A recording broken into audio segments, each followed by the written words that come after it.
ঈদ মোবারক। আমাদের ঈদের ঘোরাঘুরি কিন্তু এখনও চলতেছে। ঈদের আগে আমরা গিয়েছিলাম পাবনার রত্নদ্বীপ রিসোর্টে, আর আজকে ঈদের তৃতীয় দিন। আজকে আমরা বন্ধুবান্ধবরা সবাই মিলে যাচ্ছি গাইবান্ধার এসকেএস রিসোর্টে। উত্তরবঙ্গের এসকেএস রিসোর্ট এটাও কিন্তু অন্যতম সুন্দর একটা রিসোর্ট, এবং এইটা আমরা যে জেলায় থাকি নওগাঁ থেকে খুব বেশি দূরে না, 100 কিলোমিটারের মতো দূরে। সো আমরা বেশ কিছু বন্ধুবান্ধব মিলে যাচ্ছি, এটাতে আশা করি অনেক বেশি মজা হবে। আর এই এসকেএস রিসোর্টে যেতে হলে আমাদের ঢাকা রংপুর হাইওয়ে ধরে গোবিন্দগঞ্জ পার হয়ে গাইবান্ধা মোড়ে আসতে হবে, এবং এখানে এসে গাইবান্ধা শহরের যে ফ্লাইওভারে না উঠে ফ্লাইওভারের নিচে আন্ডারপাস দিয়ে হাতের ডান দিকে ঘুরে যেতে হবে। সেই রাস্তা দিয়ে কিছু দূর গেলেই কিন্তু আমরা রিসোর্ট পাবো। সো আমরা এখন রিসোর্টের দিকে যাচ্ছি। এখন একটা ছোট্ট চা বিরতি নিছি, আমাদের পেছনে আরও 2টা গাড়ি আছে, এইগুলো আসলে আমরা একসাথে আবার রওনা দেবো।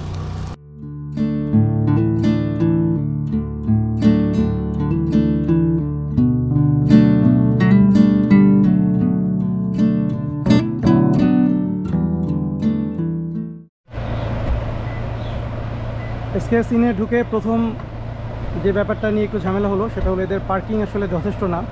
এইখানে ইনহাউস গেস্টের পাশাপাশি প্রচুর মানুষ আসছে, তারা রেস্টুরেন্টে খেতে আসছে বা ডে ট্রিপে আসছে, এবং সবাই আসলে গাড়ি নিয়ে আসছে। এবং এখানে পার্ক করার জন্য অনেক ইঞ্জিনিয়ারিং করতে হচ্ছে। এই গাড়িকে ওখানে সরাও, ওই গাড়িকে এখানে নিয়ে আসো, এই করে করে করে করে অনেক কষ্টে কোনো মতে একটা পার্কিং করা গেল। আমাদের প্রায় কিন্তু 20 মিনিট গেল শুধু পার্কিং করতে। এবং এখানে দুজন আছেন, তারা ট্রাই করতেছেন, বাট তাদের আসলে খুব যে স্মার্ট কোনো ওয়ে আছে এরকম না। মানে ওনারা প্রতি মুহূর্তে ডিসিশন চেঞ্জ করতেছে, কোন গাড়ি কোথায় থাকবে, কি হবে, কোনটা বের হবে, কোনটা বের হবে না, কিছুই ওনাদের কাছে আপ টু ডেট ইনফরমেশন নাই। ঈদের আগে আমরা গিয়েছিলাম পাবনার রত্নদ্বীপ রিসোর্টে, আর ঈদের পরে আমরা ঘুরতে আসছি গাইবান্ধার এসকেএস ইনে। উত্তরবঙ্গে এই 2টা রিসোর্টই আসলে বেশ আলোচিত, আর আমরা যেহেতু খুব কম সময়ের ব্যবধানে এই 2টা রিসোর্টই ঘুরে দেখলাম। সো আজকে আমরা একটু চেষ্টা করব যে এই 2টা রিসোর্টের একটা তুলনামূলক আলোচনায় যেতে এবং সিদ্ধান্ত নিতে যে কোন রিসোর্টটি আসলে বেটার। রত্নদ্বীপ কিংবা রূপকথা পাবনার কোনো রিসোর্টেই কিন্তু ডেডিকেটেড কিডস জোন নাই, মানে বাচ্চাদের জন্য যে খেলার জায়গা বা কোনো রকম রাইড বা কোনো কিছু এরকম কোনো কিছুই নাই। এসকেএস ইনে কিন্তু রিসোর্টে ঢোকার মুখে এরকম একটা চমৎকার জায়গা আছে যেখানে বাচ্চারা খেলতে পারে। এখানে বিভিন্ন রকমের রাইডস আছে, দোলনা আছে, স্লাইড আছে। তো এটা কিন্তু বাচ্চারা ভীষণ এনজয় করবে যদি তারা এইখানে আসে।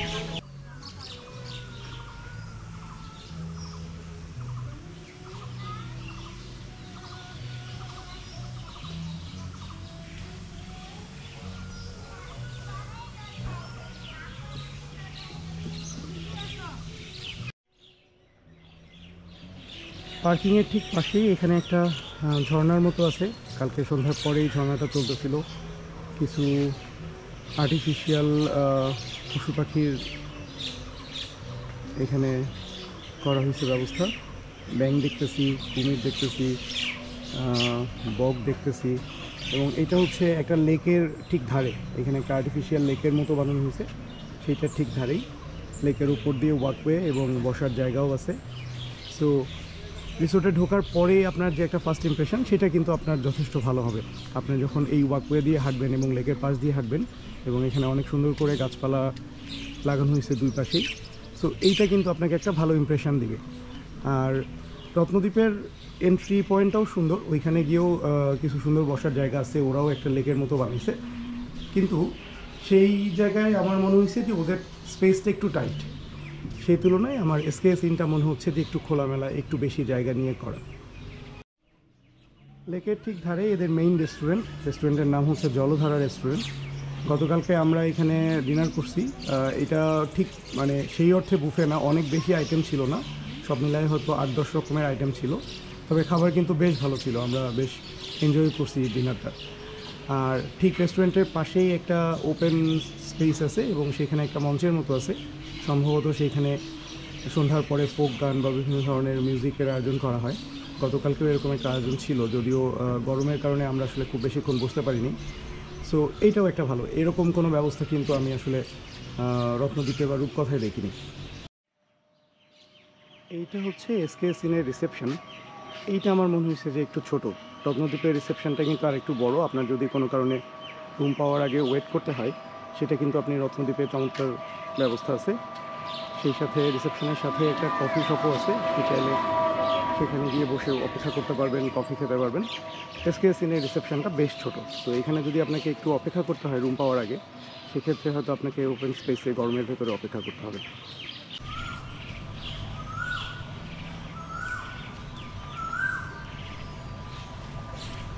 রত্নদ্বীপ ঘুরে দেখার সময় আমাদের বারবারই মনে হয়েছে যে রত্নদ্বীপের মেনটেনেন্সটা আসলে খুব বেশি ভালো না।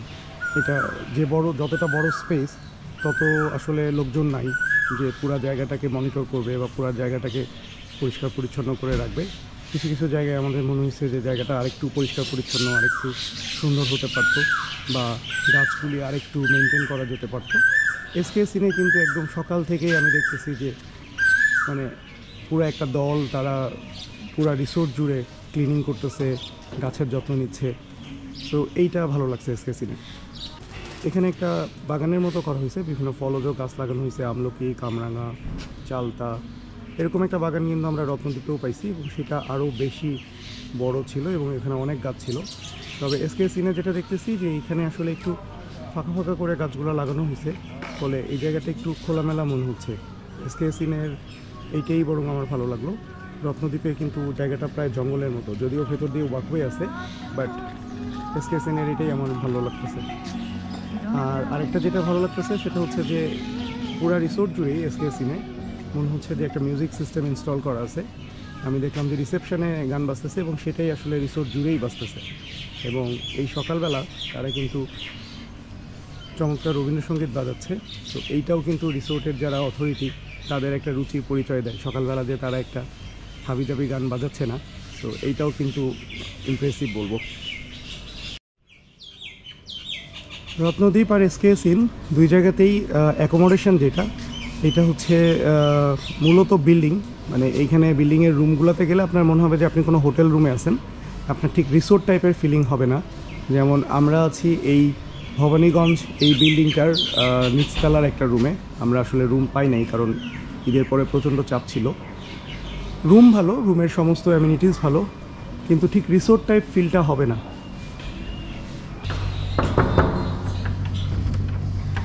এইটা হচ্ছে আমাদের রুম 1012।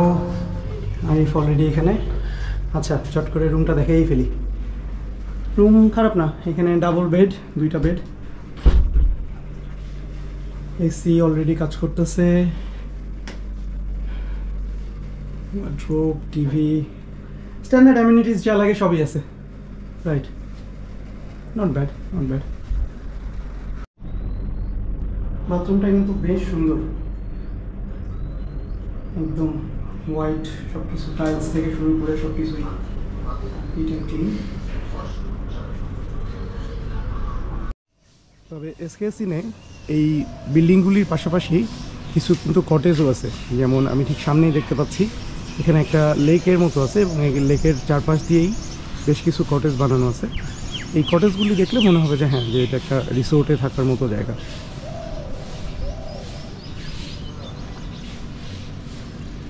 এইগুলো হচ্ছে ওদের ওয়াটার লজ বা ওয়াটার কটেজ যেটাই বলি, এবং এইগুলো সম্ভবত খুব হাই ডিমান্ড। আমরা আসলে চেষ্টা করেও এইগুলো বুক করতে পারিনি। এরকম কটেজ আমি দেখতেছি অলমোস্ট 8-10টা।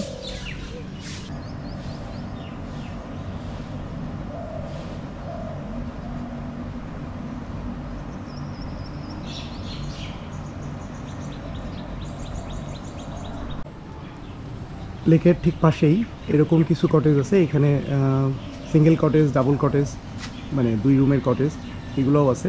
প্রত্যেকটা কটেজেরই চমৎকার নাম দেওয়া আছে, মায়া এবং কাব্য, এখানে 2টা রুম। আর কটেজের বাইরে সুন্দর ওয়াকওয়ে আছে, সেই সাথে লেকের ধারে চমৎকার গ্রিন স্পেস এবং বসার জায়গা আছে। এই সবুজ ঘাসের ভেতরে সাদা বেঞ্চ, সাদা দোলনা, বসার জায়গা, এইটা কিন্তু অনেকটাই আমরা রূপকথাতেও পাইছিলাম। রত্নদ্বীপে আমরা এটা পাই নাই। রত্নদ্বীপে আসলে এরকম বসার মতো জায়গা আমি একদমই পাই নাই, যেটা খুবই হতাশার। কারণ রিসোর্টে এসে কেউ নিশ্চয়ই সারাক্ষণ রুমে থাকতে চায় না, সবাই একটু বাইরে বসতে চায়। সেই জায়গাটা কিন্তু রত্নদ্বীপে একদমই ছিল না, বাট রূপকথায় কিন্তু এই ব্যবস্থাটা ছিল। এবং বাই দ্য ওয়ে, রূপকথা এবং রত্নদ্বীপ এটা আসলে একই ওনারের। সো পাবনায় গেলে আপনার হাতে 2টা অপশনই থাকে, আপনি চাইলে রত্নদ্বীপেও থাকতে পারেন, আপনি চাইলে রূপকথাতেও থাকতে পারেন। এইখানে কিন্তু আমরা একটা বাস্কেটবল কোর্টও দেখতেছি। সো বাস্কেটবল কোর্টের পার আওয়ার ভাড়া হচ্ছে 350। যদিও জানি না যে বাস্কেটবল আসলে আমাদের দেশের মানুষ কতটা এনজয় করে।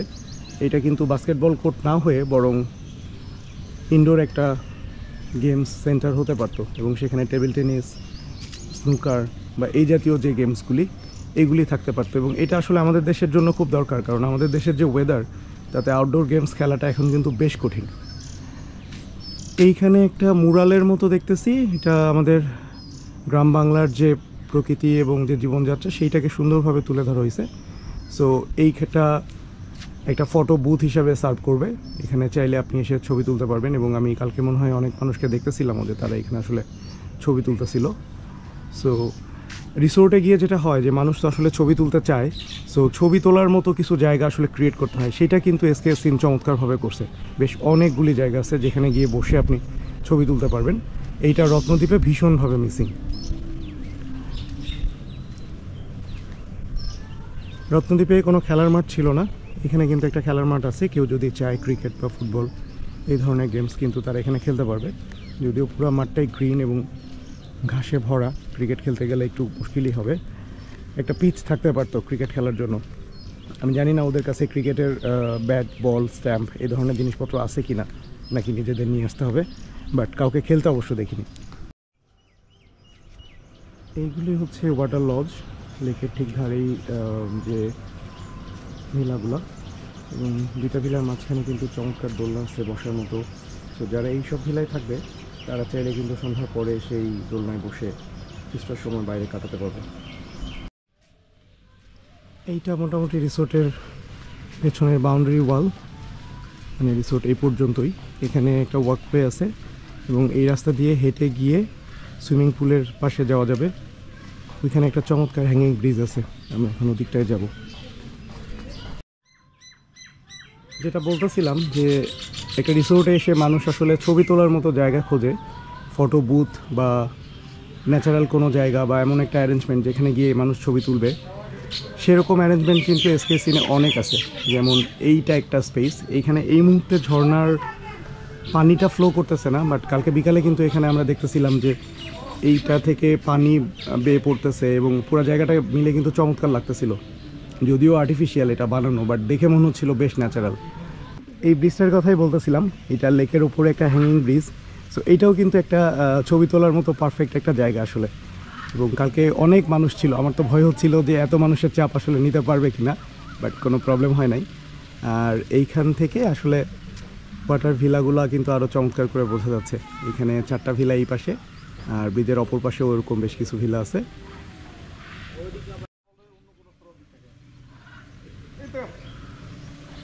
লেকে কিন্তু বোটিং করার ব্যবস্থা আছে, এখানে কয়েক রকমের বোট আছে। প্যাডেল বোট আছে, একটা দেখতেছি সাইকেলের মতো, আবার কায়াক আছে। সো কেউ যদি বোটিং করতে চায় তাদের জন্য কিন্তু অনেক অপশান আছে। এই যে আমাদের টিমের লোকজন সকালবেলা তারা বের হয়েছে, তারা ফটো সেশন করতেছে। কালকে বিকালে এত ভিড় ছিল যে আসলে আমরা আসলে ওইভাবে ঘুরতে পারি নাই বা ছবিও তুলতে পারি নাই। এখন সবাই বের হয়েছে যেহেতু সকালবেলা একটু ফাঁকা। এইটাও কিন্তু আরেকটা ফটো স্টেশন, এইখানে লেকের ঠিক ধারেই দাঁড়ানোর জায়গা করা হয়েছে, কিছু সুন্দর পেইন্টিং রাখা হয়েছে, এবং এখানে কিন্তু আমাদের টিমের মেম্বাররা এসে তারা ছবি তুলতেছে। এবং এইখানে একটা পেইন্টিং হচ্ছে মারমেইডের। সো এটাকে কিন্তু আমরা বলতে পারি যে এটাও কাইন্ড অফ মারমেইড বিচ। আমরা তো কক্সবাজার গিয়ে আসলে মারমেইডের দেখা পাই নাই, বাট এখানে কিন্তু মারমেইড আছে। এই যে এখান থেকে আপনি চাইলে বোটে উঠতে পারবেন, তবে প্যাডেল বোটটা হয়তো কম্পারেটিভলি সেফ। কায়াকিং এবং এই সাইক্লিং, যেটা সাইকেল বোট, এইগুলো ইউজ করার জন্য আমার মনে হয় যে রিসোর্টের যারা আছে তাদের সাথে কথাবার্তা বলে আগে ইনস্ট্রাকশনটা ভালো মতো জেনে বুঝে নেওয়া উচিত। আমি মোটামুটি ঘুরে ফেলছি পুরো রিসোর্ট। এখানে এসে আমার ফ্রেন্ডরা বললো যে রিসোর্টের একদম কোনায় শেষ দিকে এখানে নাকি 2টা ম্যাকাও আছে, এবং এরা নাকি কথা বলে। আমি জানি না সত্যিই কথা বলে নাকি ওরা বাড়াই বলতেছে। সো এখন সেই ম্যাকাও খুঁজতে যাচ্ছি। আচ্ছা, এই পাশটা কিন্তু একটু ডিফারেন্ট, এটা আমি আসলে আগে আসি নাই, ওরা এটার কথাই বলতেছিল। সো এইখানে একটা বাগান এবং অনেক ফুল, প্রজাপতি চোখে পড়তেছে। সো সম্ভবত এখানে ম্যাকাও বা ওই রকম অ্যারেঞ্জমেন্টও আছে। এখানে বলা হচ্ছে লেক অ্যান্ড রিল, তার মানে এই লেকে কি মাছ ধরার ব্যবস্থা আছে মেবি, নট শিওর। মাছ কিন্তু চোখে পড়ে নাই। আর এইখানে বলতেছে রেইন ফরেস্ট, ওকে ইন্টারেস্টিং। চলেন দেখি রেইন ফরেস্টের ভেতরে কি আছে। ওপস, আমি ইঁদুর দেখতে পাচ্ছি, একটা ইঁদুর খাঁচায় ধরা পড়ছে, আর একটা নৌকার মতো, সাথে একটা বসার জায়গা। রেইন ফরেস্টে ঢুকে কিন্তু আমি কোনো গাছপালার দেখা পাইলাম না ওই অর্থে। সো বাহারি নাম আছে, বাট অ্যারেঞ্জমেন্ট কিন্তু ওরকম কিছু নাই। এটা রিসোর্টের শেষ প্রান্ত, রিসোর্টের পেছনে অনেকটাই ফাঁকা জায়গা, এটা একটা ভালো ব্যাপার। আজকে যদিও অনেক গরম, বাট অন্য সময় হয়তো এদিকে কিছুটা বাতাস পাওয়া যাবে। পুরা লেক জুড়েই এরকম বসার মতো জায়গা, সিঁড়ি, সান বাঁধানো, এরকম অ্যারেঞ্জমেন্ট কিন্তু আছে। এবং চাইলে বিকালে বা সন্ধ্যায় যদি কেউ মনে করে যে তারা লেকের পাশে সময় কাটাবে, যদি তারা লেক সাইড ভিলাগুলোতে নাও থাকে, তারা কিন্তু এসে এরকম কমন স্পেসে, পাবলিক স্পেসে এসে বসতে পারবে।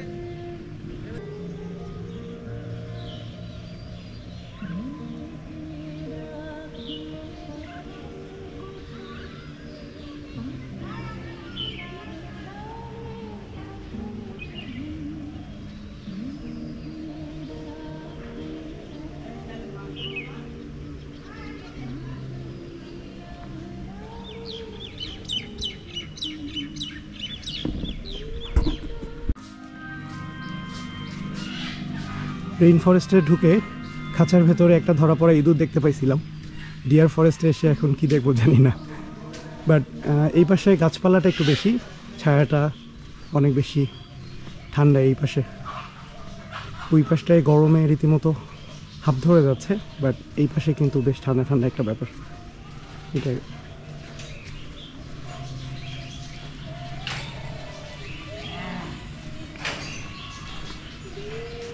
আচ্ছা, এইখানে ছোটোখাটো একটা জু,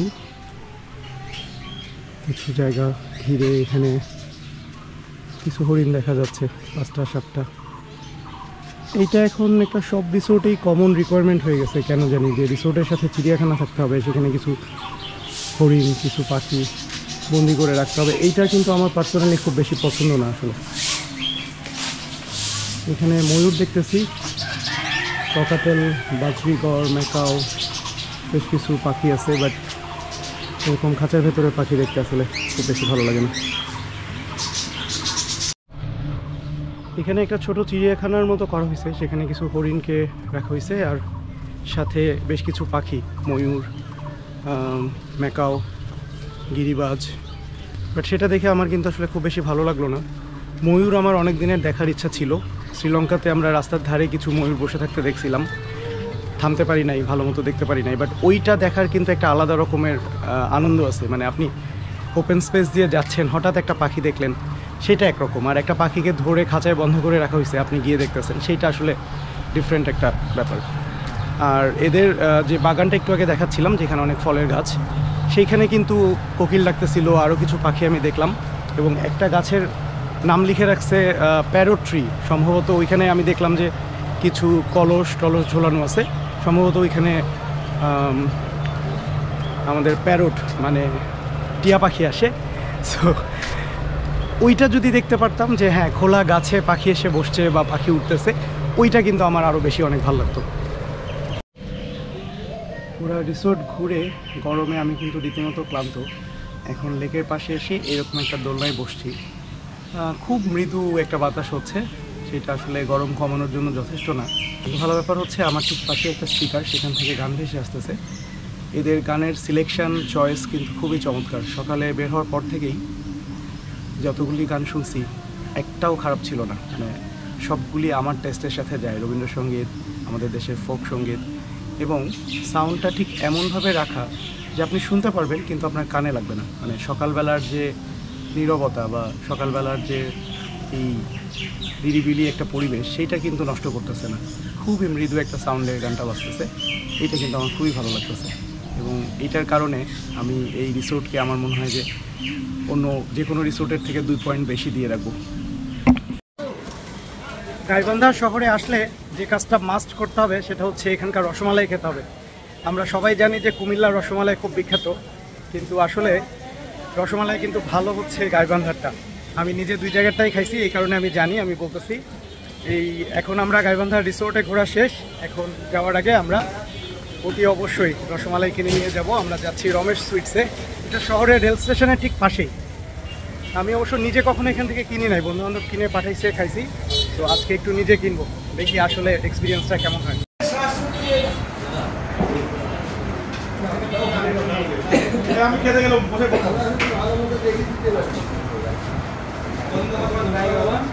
আচ্ছা, আমরা খাওয়ার জন্য এক বাটি নিছি, এইটা খেয়ে দেখা যাক কি অবস্থা। বলো, খেয়ে বলো।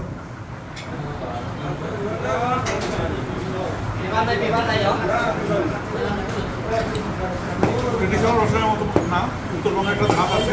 কার মতো না? ট্রেডিশনাল রসমালাইয়ের মতো না, ডিফারেন্ট, একটু ডিফারেন্ট। বিশেষ করে যে মিষ্টিগুলো আর এমনি যেটা প্যাকেটের পাশের এই মালাইগুলো আছে, এটা ফ্লেভার পাওয়া যায়। আচ্ছা, আমরা দিদি টেস্ট করতেছি, হোপফুলি যাওয়ার সময় আরো কেজি খানিক নিয়ে যাবো। আমরা টোটাল 9 কেজি কিনলাম। আমাদের 7 জন মানুষ, 9 কেজি, একজন 3 কেজি নিচ্ছে। Thanks for watching. Please subscribe and hit the bell icon.